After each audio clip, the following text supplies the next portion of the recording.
Welcome, everybody. Excited to have everybody here with us, and very excited to have my friend Dr. Walter Kimbrough here to talk about hazing prevention for student affairs professionals.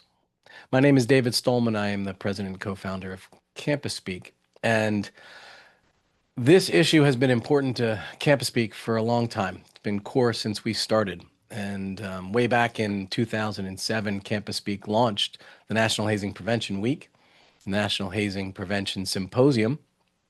And with the success of those two programs, we're able to launch the Hazing Prevention Network, who's continued that work. And our original idea was to create a wider tent of conversation to bring hazing as a topic beyond just Greeks and athletes in higher education and to address the issue in a more systemic way.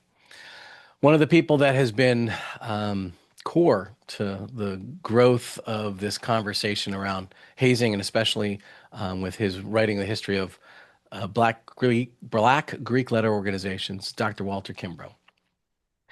And a little about Dr. Kimbrough. He is a distinguished leader in higher education, currently serving as the Executive Vice President of Research and Membership Engagement for the UNCF. But Dr. Kimbrough has a career spanning every level of higher education as a student affairs professional, starting as a grad assistant working with Greek life and residence life, and working all the way up to serve three different HBCUs as president. He is known now and really recognized as the Hip Hop Prez. You can follow him on X. He is active. And he has remained a leading voice in higher education whose expertise spans many different areas, but has been sought out by people to like Malcolm Gladwell to serve on his Revisionist History podcast to talk about complex issues that are expressed in a direct and real and honest way, making it accessible to anybody. Dr. Kimbrough, Walter, it's good to have you. It's good to be here. Thank you. I appreciate it. Well, we've been kicking around for a long time. I think we both might have had more hair when we started, and I think the conversation around hazing prevention was different when we both started in this field a while back. As you reflect backward, what are some of the big trends that you've seen that have made the conversation grow or that make this conversation about hazing prevention now different than where we started? What are some of the big trends that you see have changed?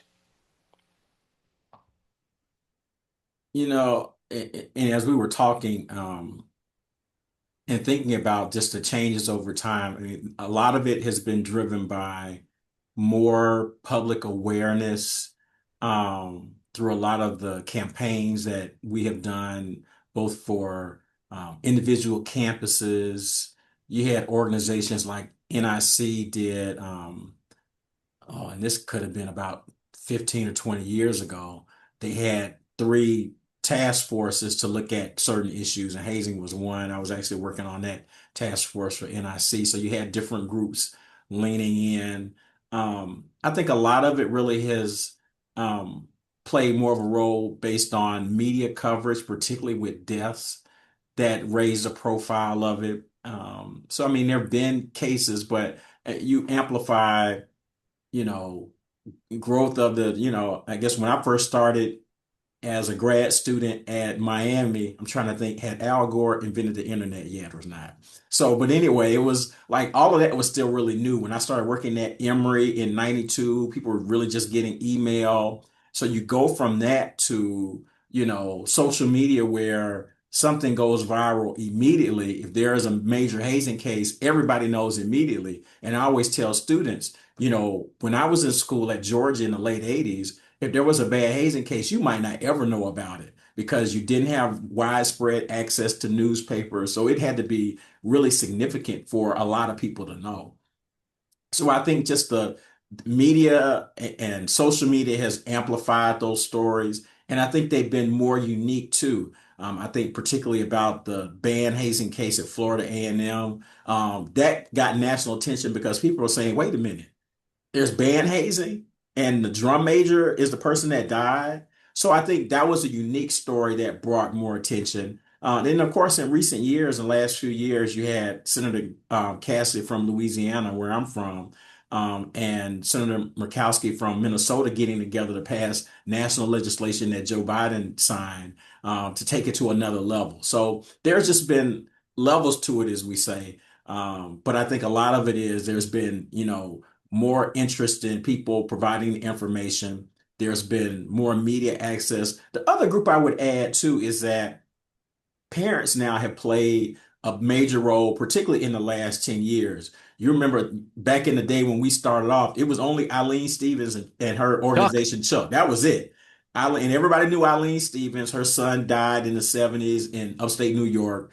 But when you had the deaths at Penn State and then even more recently in Louisiana, the death at Southern University, those parents, and they've taken it to another level because not only have they worked with the state to have a task force named after their son. They've done electronic billboards. I mean, they've leaned all the way in. So parents being advocates in this space has changed greatly over time too. So there's lots of things I think that have raised the level of knowledge about what's happening with hazing.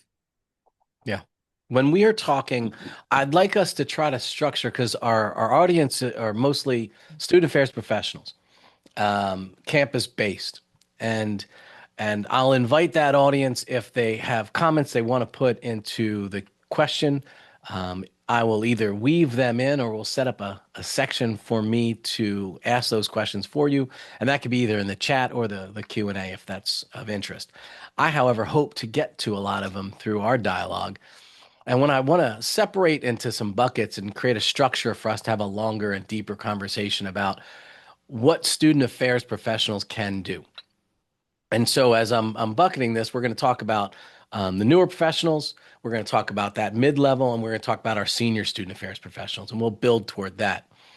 But in today's context, as opposed to the 90s when you were a new professional, in today's context, I look at the student affair professional that is younger, that is in regular contact, almost minute by minute with student leaders, and they're really the ones with both ears to the ground and understand what's going on. When a university is looking at maintaining compliance, but also making an impact on the culture, there are both of those roles that someone can play as a new professional, and sometimes it's through reporting up to those that they answer to, and sometimes it's working with maybe it's grad students or student leaders that they're navigating and leading. And so within all of those spheres, if you're going to say, here are a few tips, it's a framework to think about, or maybe some hardcore, try some of this. If you're giving a guide to that newer, younger student affairs professional on how they can make an impact, and it may be in both that compliance, how they can support their institution in remaining compliant, because that's no joke. We're not just checking boxes. These are Right. real implications for institutions to remain compliant with this federal law. But also, as they got into the field to make an impact on students, that they should be looking at how they have opportunities to change culture and to Right. improve the lives of the students. So, in thinking that framework, what would you say to these younger student affairs professionals? So I think their superpower, if you will, is that they have matured in this, digital culture. They're digital natives, just like, current undergraduates. So they understand how things move, how things are communicated. I think really building strong relationships with student leaders to be able to start asking different kinds of questions. I think sometimes it's hard too for a new professional because particularly if you're on the same campus, but thinking of the things that you may have done or didn't do, but then you move into a different role. I think people have always had challenges trying to figure out now, how do I move to this role when I could have been doing some of the same things 2 years ago? And so they have to resolve that they have to mature as a part of that and be able to have real conversations because now they should be in a position to say, look, I understand, but in this role, I have learned this. And having that open my eyes about certain things, we need to think about these things differently. So I think that's the way that they really should engage initially and the strongest. But they are in a position where, just like we would with um, any Title IX violation, they would be a mandatory reporter.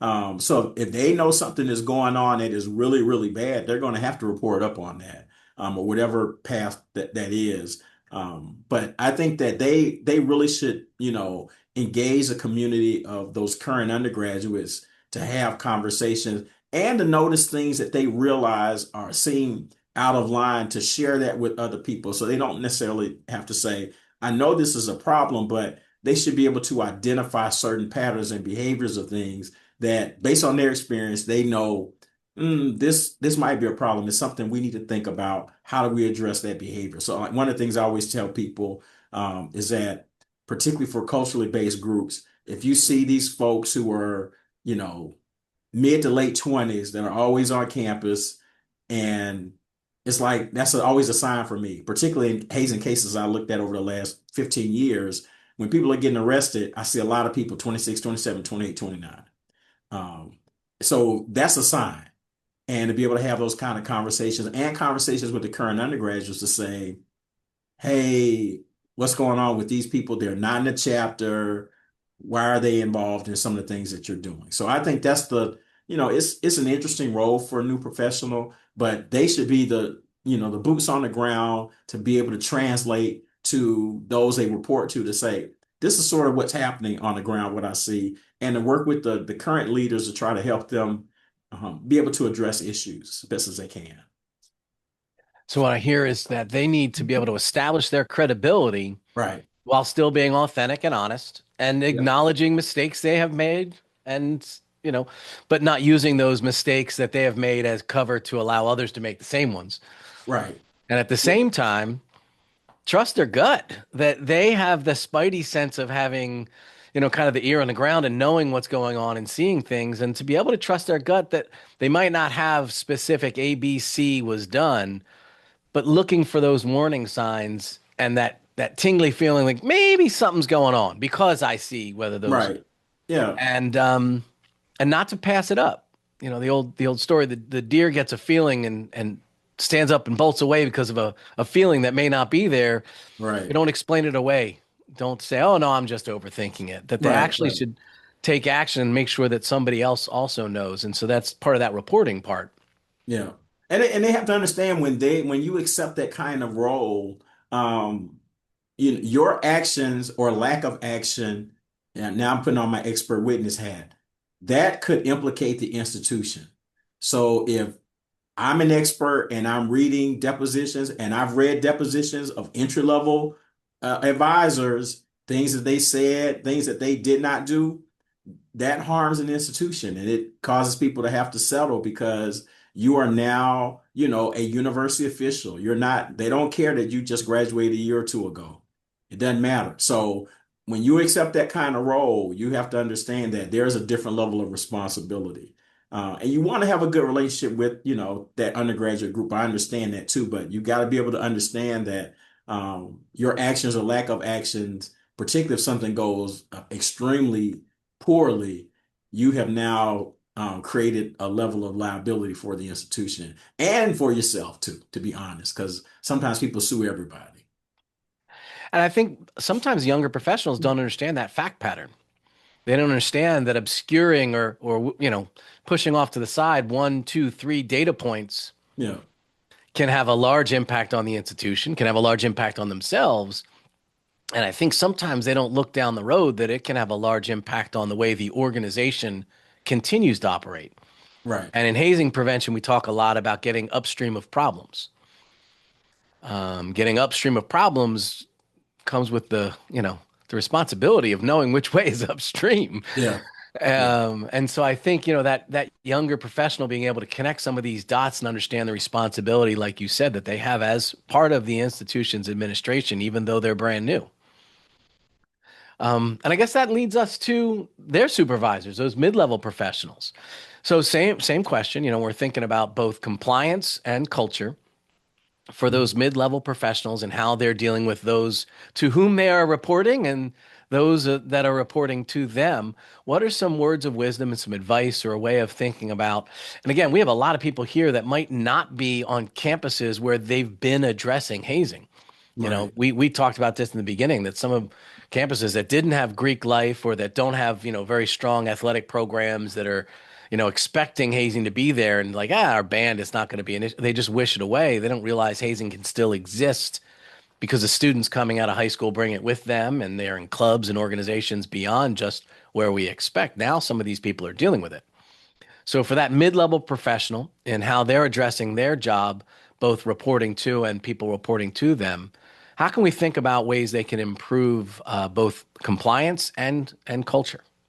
Yeah, so for the group that are the mid-level professionals, I'm thinking your directors, your assistant deans, your deans in that role, they have to be a little bit more of the expert on campus to really understand um, policies, both for campus and nationally, what those trends are. So they want to make sure that the staff that reports to them has appropriate training as well as their students. So they should take the lead on that too. They don't have to do it, but they need to make sure that we are doing the appropriate training. They would be the person that if I were a chief student affairs officer, they're the person that I'm holding responsible to make sure that we are in compliance with the new law in terms of listing, recent hazing violations, and your website is easy to find. All of that. That's the person who has to make sure that happens. So you're working with the staff that report to you to make sure you have all the accurate information. But they have to be more the expert to make sure that we're crossing the T's and dotting the I's. Then the person that they report up to, the vice president, they're giving them the high level overview of what's going on in the community, or just on campus as a whole in terms of issues with hazing, so that they're aware. And if there are potential issues, they want to be the person that can report up so that the vice president, eventually the president, can know this is a potential problem or it's an upcoming problem. And we want you to know about this and this is what we're doing. So they have to be probably the most knowledgeable in that role to be able to do that. So that's the way I think I look at that position. They have to be on the ground some too. They have to do some of the training. They have to do some of the community building with students on campus. As you said, we don't want to just necessarily say it's, Greeks and athletes, even though those are the two largest groups, because, every couple of months I see a new, like there was a Ivy League institution that there was hazing going on in the orchestra.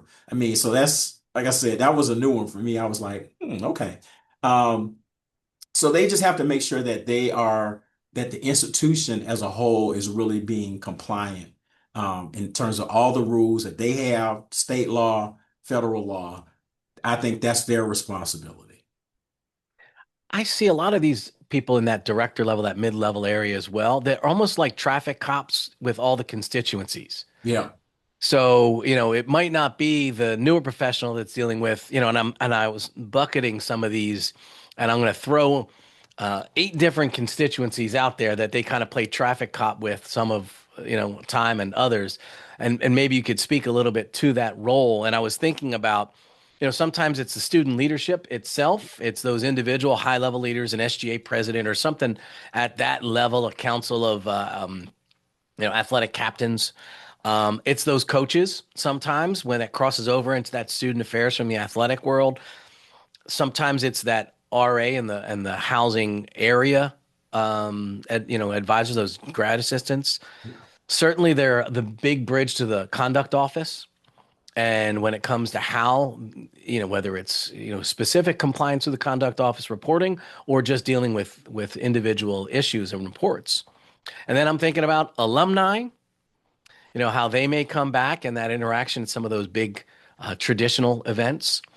And then sometimes I'm thinking through their traffic cops with the headquarters, because sometimes that headquarters or those national volunteers are trying to overstep that front of the line right. staff member. And oftentimes the last two constituencies are police and the campus police and safety offices, and then parents. Sometimes those parents associations, the individual parents. And so thinking how they may play that traffic cop role and as a bridge to many of these constituencies, are there particular threads you think would be worth pulling that someone watching now might not be thinking about that would be good for them to keep on their radar? No, I think you did a good job in terms of all the different constituencies that, when I was in that role as a director of student activities at Old Dominion. Yeah, I would be the primary to deal with all of those folks. Even, when headquarters staff came, they would meet with me, not necessarily meet with the vice president, but I would be the person to deal with them. Um, with campus safety and other law enforcement. So I think that's a good way I think you framed it well in terms of traffic cop that that person is going to, which is why I say they have to really be the expert because they're going to deal with a wide range of constituencies, primarily. And like I said, if there's something that bubbles up from one of those groups that is of concern, they need to be the first person to let the vice president know. So if it's even big enough that the vice president can let the president know. So that's the way I look at it. But I think those are probably the key constituencies that that position is going to have to be able to deal with. So they're juggling, a lot of different people and areas. And when they're approaching that relationship, are there overarching advice and things that you would suggest that have helped you to build good relationships or lessons learned where there was a rupture in that relationship, whether working relationship or the way that the two offices or entities might interact that you can reflect back on and say, this might have been a better path or a better way of navigating things. Overall lessons learned or ideas that we could bring to our work in that traffic cop role. Yeah, so I'm just trying to think of times when I've seen some challenges. Like, so for example, so I was entry level at Emory when I was coordinator Greek life, where we had to remove a fraternity from campus, and it was actually the fraternity of the university president.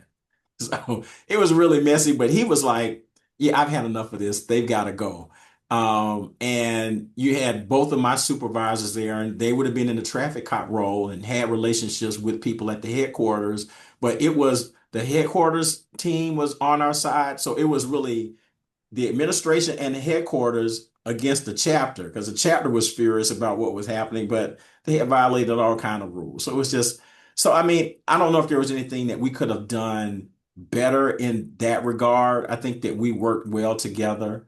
Um, I'm trying to think as a director of student activities in that role. It was just trying to be, of course, like I said, and particularly during that time, most of the time we talked about Hazing, we really talked about um, fraternities and sororities. And so being an active president annually at AFA meetings to really develop those relationships was, I think, always very important so that I knew a lot of the executive directors. So if there was an issue, we really could have a conversation. You should be doing that on campus. I mean, as a director of student activities, Chief Rice at the time at Old Dominion, I could reach out to him. So that was just for me, part of the job. I needed to make sure I had good relationships with those key people. Your alumni groups will be different based on the campus. Old Dominion was more of a commuter institution, so we didn't have the same kind of alumni presence versus at Emory, where you'd have alum and the IFC Alumni Council would be quick to tell you like most of the buildings on this campus are named after Greek alumni. So they never hesitated to say, we have a lot to say in what happens at Emory. So it was a different kind of relationship that you had to learn to massage, which I think was good for me, even, becoming a president later on, learning how to deal with very different types of people and people who are really invested in that group, particularly who is heavily financially invested in the institution. And how do you have good relationships with those folks, particularly when you have to make a tough decision?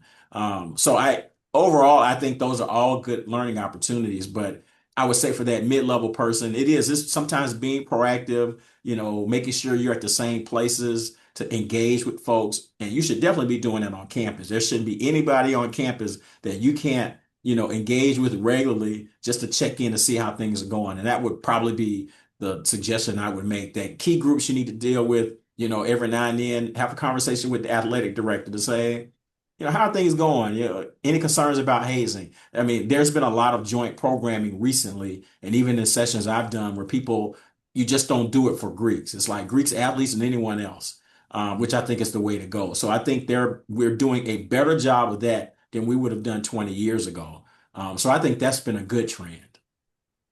I agree. I've been brought into campuses and to speak on hazing prevention, and I prefer it when we have those audiences Yeah, and we're able to let's talk and it's all we'll talk to the Greeks, we'll talk to the athletes, we'll talk to the student organizations, even if it's in three separate sessions, so that they can feel they have their own conversation, even though the reality is so much overlaps. yeah. But just to have that conversation Right. Yeah, no, like I said, deliberately. they weren't doing, we weren't doing that in the 90s like this. But I think the other thing that has helped is that we've now had some really high profile athletic hazing cases. The Northwestern football team just a couple of years ago. I mean, that was CBS Evening News type stuff. Mhm. And so I think that that helped raise the profile of athletic hazing, and in particularly because we're hearing more about high school hazing with athletes. And I Yes. think that that's got people's attention as well. And so, the studies that have been done, stophazing.org, and we talk about almost half of students coming to college with some kind of hazing experience. And it's not from high school, fraternities and sororities or clubs. Most of it is coming from athletics. So it's been a natural, I think, progression to really integrate that into our overall conversations about hazing. Yeah, I agree. I heard about and reached out my high school that I went to. There was a hazing incident, and reached out trying to say, hey, I can help, and it's an interesting situation when you can see a lot in the secondary education space. They're like a lot in the higher ed space back in the 90s. Well, Yeah. it's not really an issue, and it's not that progression of education, I think, where first Greeks and now the rest of college campuses are really addressing this. And along the way, there's a progression of understanding this is an issue. And part of that's identification, and part of that is then the work to be able to have the conversations with those constituencies so they can all work together. I Right. think the stophazing.org model that Elizabeth Allen and her team have put together of a consortium where they work with an institution across all the areas of student affairs to try to have a coordinated effort. So it's not just conduct leading compliance, but Mhm. it's a cultural approach across student affairs is really interesting. The last part of that mid-level person in that traffic cop role is deciding what I bring up and what we kind of deal with in house. Are there tips and thoughts that you could share with someone in that mid-level, not just having been that, but now also having the role of someone that supervised them? What's the way that they should be viewing things that come onto their desk as to, do I make sure that this is elevated up and really talked about at the highest levels? And what do I deal with here in my shop? Are there ways that you Yeah. could suggest they think about that role? Yeah, I would say probably a lot of that is a judgment call. Is knowing um, the preference of the person that you report to and how they operate, because there'll be some that want to know, I mean, particularly if they are someone who has the same kind of experience and they know a lot about the subject, you probably need to over communicate with them.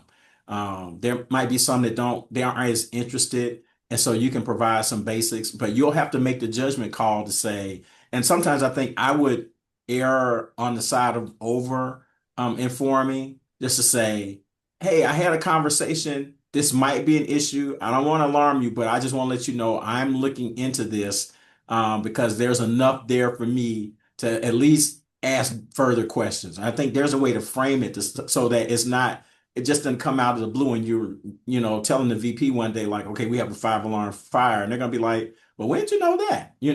So I think you have to just sort of know um, how the person that you report to, how they best handle information like that.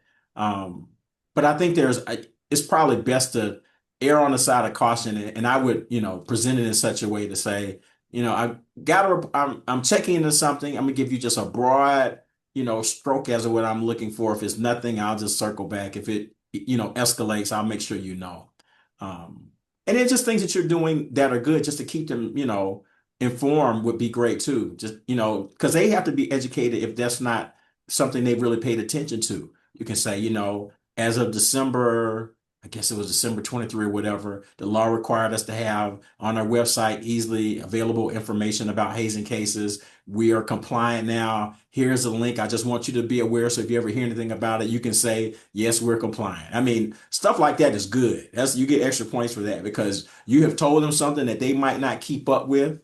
And that's going to be very helpful. So I would look for those kinds of things to educate them about the work that you are doing. So if it ever comes to them, because in this kind of environment, somebody might go around all the entry level people and a lot of times try to go straight to the president. And the president's like, hey, what's going on? And they're going to ask the vice president. If that person doesn't know, the president's going to say, like, why don't you know about this? So, being in both of those roles, you want to make sure that the person that you report to has basic information so that, they aren't ever completely caught off guard.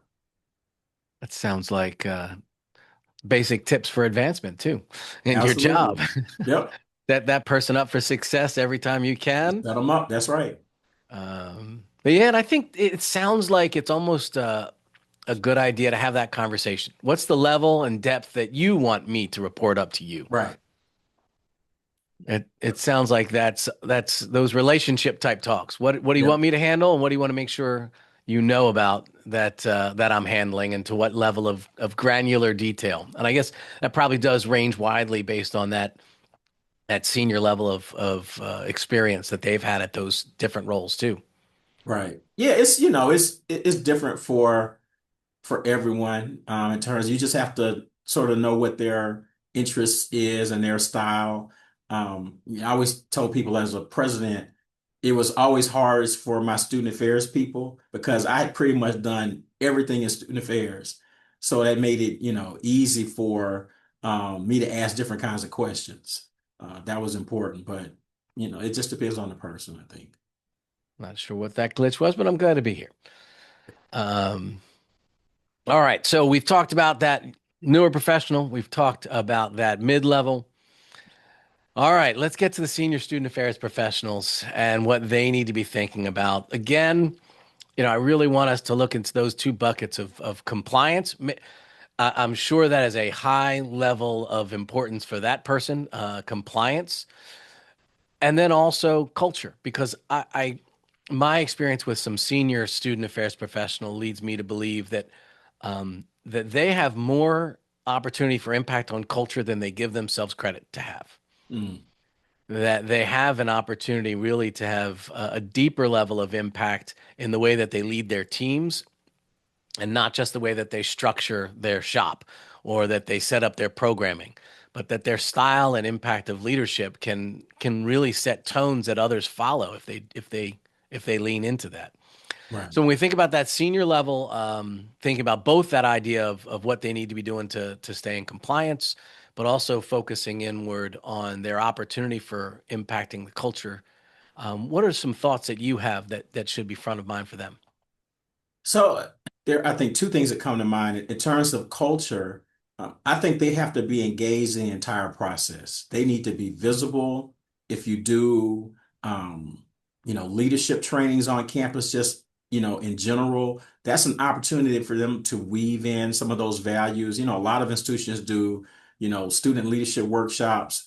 They should always present something, and that's a way to talk about what the values of the institution are. And it's easy to say, working in like hazing is something that, is contrary to our values. It's just so people know that they're aware of that.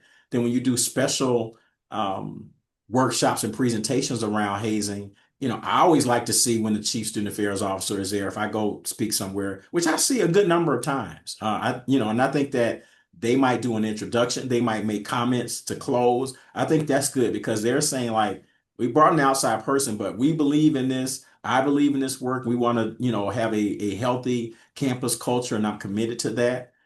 So I think that that's very important for them to be engaged, as, one of your cleanup hitters on campus when you're doing that kind of work. In terms of them, managing, in terms of compliance issues, they have to make sure they know the right questions are asked.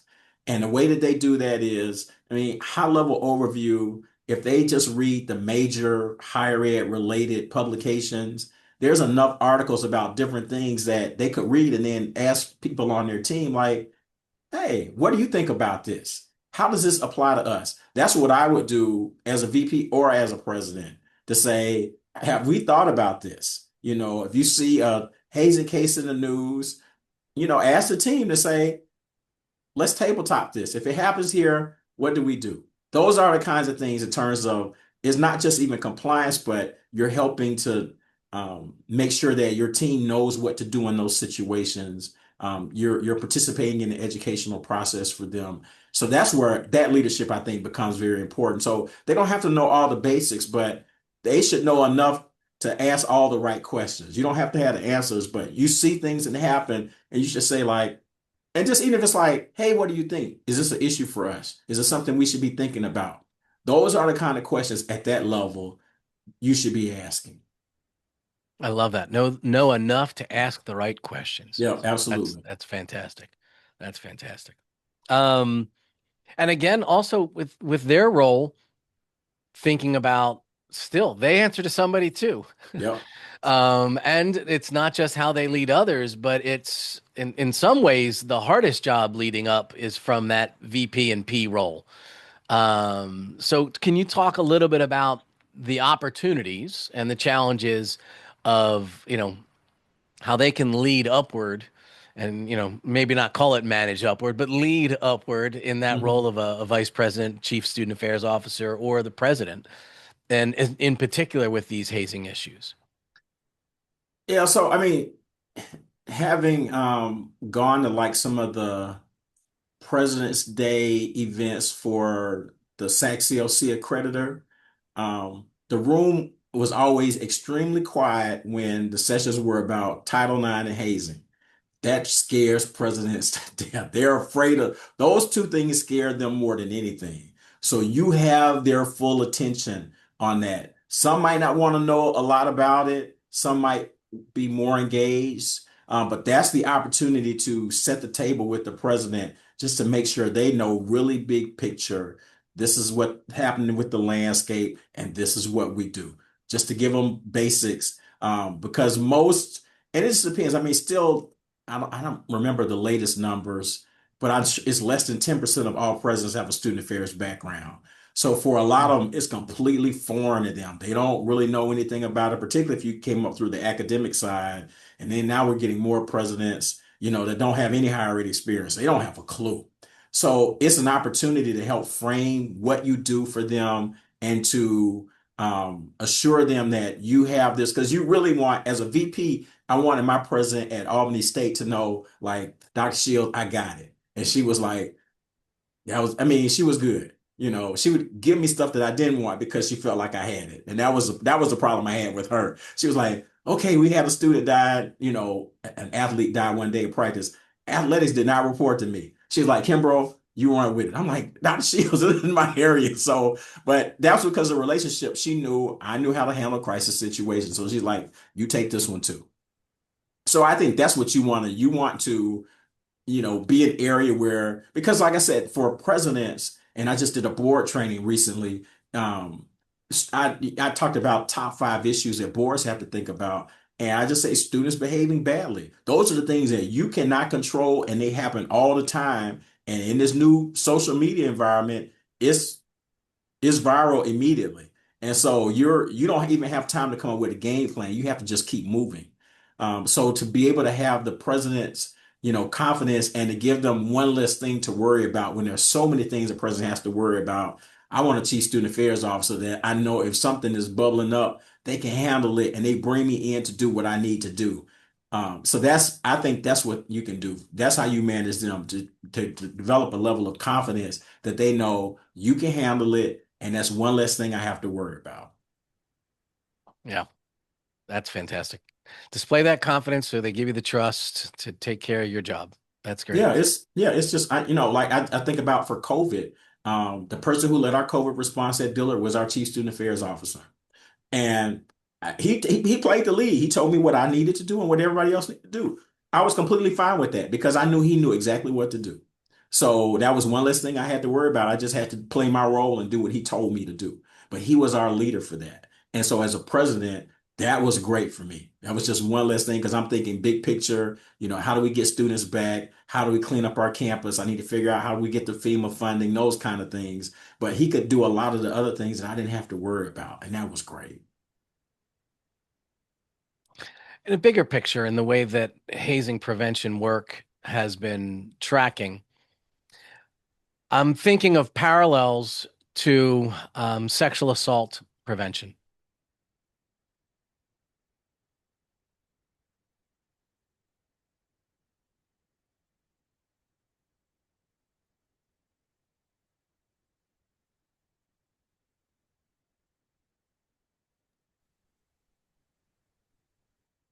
I think we lost you for a There we second, go. but I'm Always still that. So here. I'm thinking of parallels to sexual assault prevention work. And again, with the same structure, the Cleary Act, where back when we started, it was a topic, like you said, that people didn't want to talk about. And presidents certainly didn't want to address.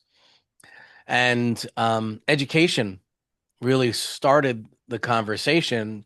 That conversation continued to increase the number of cases, increase the awareness that allowed people to identify problems more. And what seemed like, from my perspective as someone working in this field, seemed like people thought that there was explosion of Right, sexual violence on college campus was really just people understanding and finding that this was an issue and feeling more confident in their ability to address it and address it openly.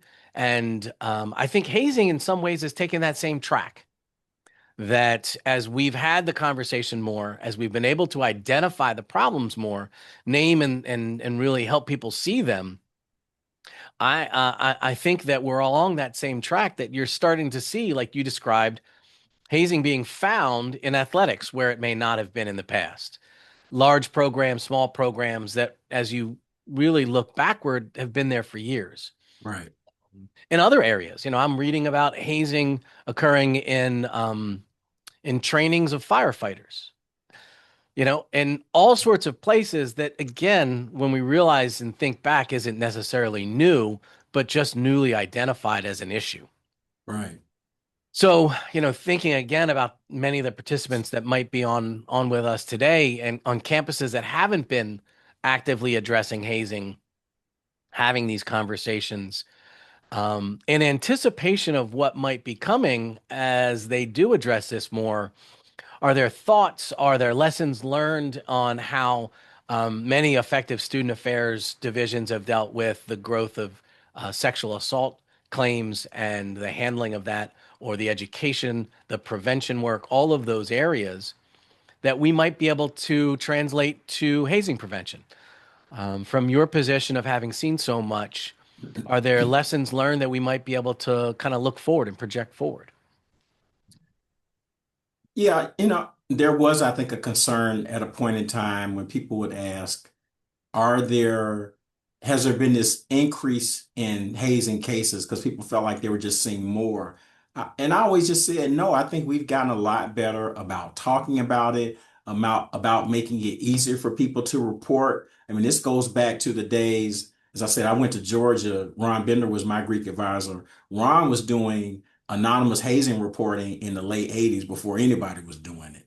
And there's lots of ways you can do it now. So we made it easier to report. We had more media coverage about it.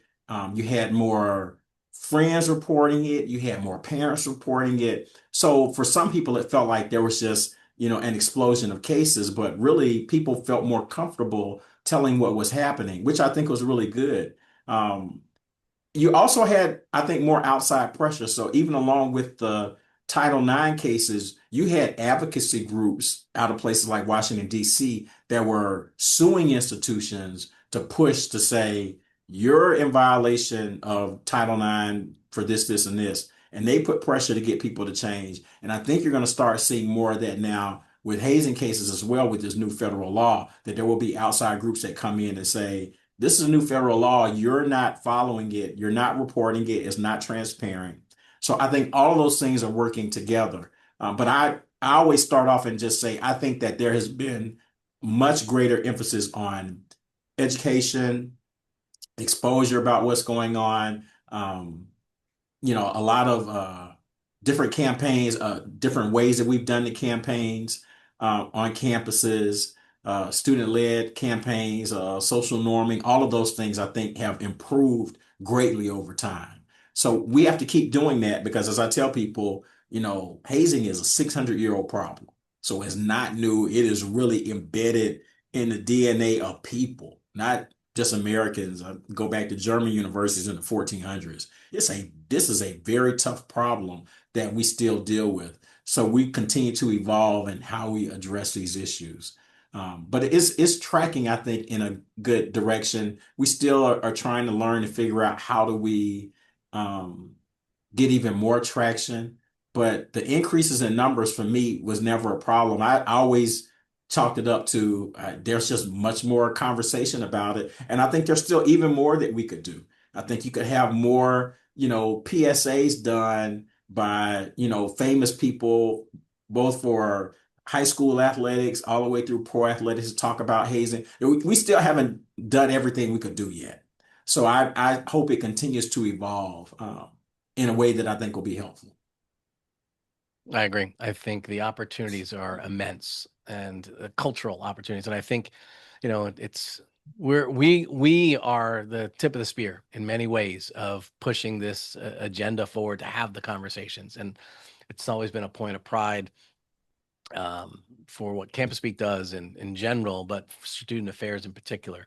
Right. So I want to take the opportunity since I have you and you've quite literally written the book on Black Greek-led organizations um, to dive in as we get into the content of this and talking about hazing. And there's one thread in particular I really kind of want to pull because I think there are also similarities with the approach and the thoughts of other cultural Greek organizations, and then outside that periphery and just all Greek organizations. And I think it was Dr. Greg Parks, that did some research on the idea of shared trauma as a motivator behind hazing, and tying that back to a cultural history and purpose of organizations. And so, as both a member, someone who's researched this historically, and also a student affairs professional, when you think through those, I guess, trifocals, those three lenses about that idea, how do we approach the separation of history and tradition from hazing? And while honoring history, honoring traditions, but pulling out from that idea that shared trauma and hazing is the way to honor those histories and traditions. And is there a unique or maybe a special issue within that is specific for cultural Greek groups and Black Greek organizations in particular, that's tied back to founding and tradition and history? Yeah, I probably look at it differently, and even not just for um, culturally based groups. Um, I always link it to um, this idea of the Protestant work ethic that anything worth having is worth working for. And you hear that. I've heard that a lot from people to say, they need to earn it, or me as a candidate, I want to earn my spot because I want to be fully respected as a member. I wasn't someone who was just given something, which I teach students about today because it's like, man, y'all are trying to find the easiest way to get an A and not have to come to class, do the work. You're gonna have AI do all your work for you. So it's funny to me when people say, you got to work hard, you got to earn this for this organization, but how But can I not for get an that A A. without doing anything? There's a disconnect there that I've got to dig into but that's what is, I think for me, it's not even really about the shared trauma. It is, I know that if I go through this process that people have, made mythological, that once I complete this process, there is a community of people now who elevate my social status on campus. I always just tell people, particularly in the last decade, probably even less, this is once again, social media plays so much in all of this, particularly over the last month or so. and particularly at HBCUs where people have large lines of new members, you look at the Instagram reels and clips, the YouTube videos, you see hundreds of people screaming and going crazy. I mean, so people, we're in a like, click, and share culture. So it's like, man, I can earn this and I go viral because I have joined this group and people all over are watching me being presented. I think that that's Chuck D from Public Enemy said celebrity is a drug of choice in America. He's absolutely right. And on a lot of those campuses, particularly for African American students, the Greeks might be more popular than the athlete, depending upon, I mean, not, Division I school is probably hard, but Division II NAIA, oh, the Greeks are probably more popular than the athletes. So there aren't a lot of other places where you can have thousands of people cheering for you. What else on campus can you do that beside athletics? That's really it. So I think that's part of the challenge is that, there is this desire to feel like I have truly earned my spot in this group. And then I think that that becomes problematic then because people are then creating new standards by which you have to earn your spot. And they get creative with what qualifies as a test to show that you earned it. And that's where we start to get problems when people get Yeah. creative. So, we're going to take some guys off campus to a warehouse and we're going to take boxing gloves and we're going to punch them, thinking in our mind, well, this isn't as dangerous because we have on boxing gloves. But still, someone died last year just like that. So it's like, I mean, did that really prove anything? And I always say the other part is that there is just this heavy emphasis on getting in. Once you're in, there's like no standard after that. It's like, okay, well, you're in. You, That's all you have to do. I was you like, just be a yeah, t-shirt wearer and that's good enough. right, exactly. It's like there's nothing. It's like me working really hard to, get this job at UNCF and then not come to work. In the real world, I get fired for that. Okay, I can work really hard to get this job. I have to have resume. You've been a president three places, you've done all these things, and then I don't come to work anymore. I'm getting fired. And with those groups, you work really hard to get in, and you don't have to do anything else, and nobody fires you. You're good. So that's the way I look at it. It's a conundrum that I think we still have to wrestle with. And I think, like you said, this is not new. There's a desire and a structure of rites of passage that is Absolutely, ingrained in in not just culture, but the way that we look at the world. And absolutely, I think when I do hazing prevention work, it's the let's pull the lie out of this. Let's honor the structure of that is important. That the value of the organization, the value of membership being retained, nothing wrong with that. Nothing wrong with that as a goal. That there's value and that there's prestige in what we as an organization have attained, and that just chucking that out to anybody, it devalues it. And understanding that structure is real right, and true, but at the same time, like you said, earning it. Well, we don't say they have to have a 4.0. right, We don't say that they have to have a measurable improvement in other people's conditions. So what are those rites of passage, and are they aligned with what truly matters and what or is it that Chat GPT wrote your essay for you and it's a right. cheat code? So I think those are when people who aren't immersed in this work want to suss out sort of what do we keep and how do we honor tradition. Looking at that, what is it truly aligned to? Always is a good question, Yeah, and not always having the students answer that question. yeah, Maybe stepping back. Well, I want to thank you so much. You bring a level of expertise, well, a series of levels of expertise, having done so many different jobs, held so many roles, and currently are not just an expert in this area from all of that combined experience, but from a level of care and concern that's aligned to the goal of what we all want to be doing is making students better people. Um, and so thank you so much for your time. Thank you for the work that you've done for decades on all of this work and how it makes students better and our community stronger. And for all of those that are watching, yes, Walter is even better in person. And bringing him to your campus, bringing him to serve your community can be done in many ways, and whether it's a keynote or deep tissue work. And we at Campus Speak would love to help you make that happen.